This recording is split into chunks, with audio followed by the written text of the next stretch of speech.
Hunt insects use echolocation to detect and capture prey in the dark. Here's a breakdown of how echolocation works. Sound emission. Bats produce high-frequency sound waves or ultrasonic calls from their mouth or nostrils. These sound waves travel through the air and bounce off objects. Echo reception. The bats then listen for the echoes of these sound waves as they return. By analyzing the time delay and the characteristics of the returning sound waves, such as frequency, pitch, and intensity, the bat can gather information about the size, shape, distance, and movement of objects in its surroundings. Prey detection. When a bat hears an echo returning from an insect or other prey, it uses the information to navigate toward it. The bat can often distinguish between the echoes from its surroundings and the specific echoes from moving prey, allowing it to hone in on the target. Prey capture. Once a bat has located its prey, it uses its agility to swoop in and catch it. Many bats have specialized adaptations like large flexible wings and tail membranes to help them snare insects mid-flight.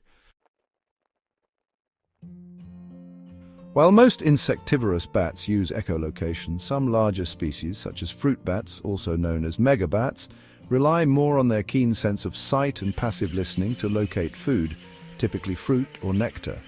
Sight and smell. These bats have excellent vision and a good sense of smell, which they use to find fruit or flowers. They can detect ripe fruit by sight or by scent, often using a combination of visual and olfactory cues to identify the best food sources. Passive listening. Some fruit bats use a form of passive listening, relying on hearing the sounds made by insects or the rustling of fruit. This method is less precise than echolocation, but can still be useful in locating food. Bats employ a variety of tactics depending on their environment and the type of prey they are targeting. Foraging in the air, insectivorous bats typically fly in erratic patterns, darting and changing direction rapidly to track insects. Some bats even hunt in dense, cluttered environments like forests, where they need to adjust their flight path to avoid obstacles while still catching insects. Foraging on the ground or vegetation.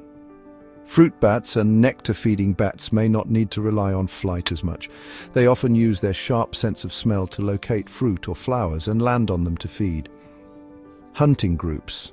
Some bat species hunt in groups, especially when prey is abundant, allowing them to cover larger areas. In these cases, they may communicate through calls or synchronized flying patterns. Insects.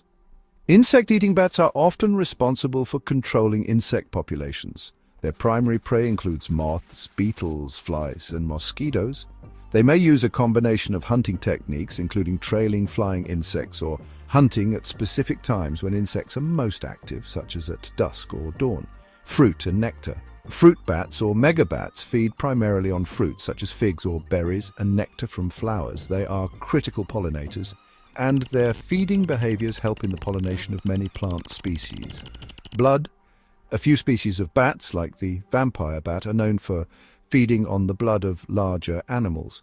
These bats use heat sensors on their nose to find blood vessels and then use sharp teeth to make a small incision and lap up the blood. This hunting method is less common and is associated with specific species found primarily in the Americas. Conclusion.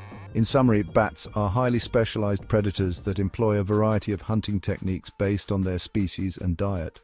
Insect-eating bats use echolocation to detect and capture their prey, while fruit bats may rely more on sight and smell. Regardless of their method, bats are incredibly efficient hunters that play essential roles in ecosystems, from controlling insect populations to pollinating plants.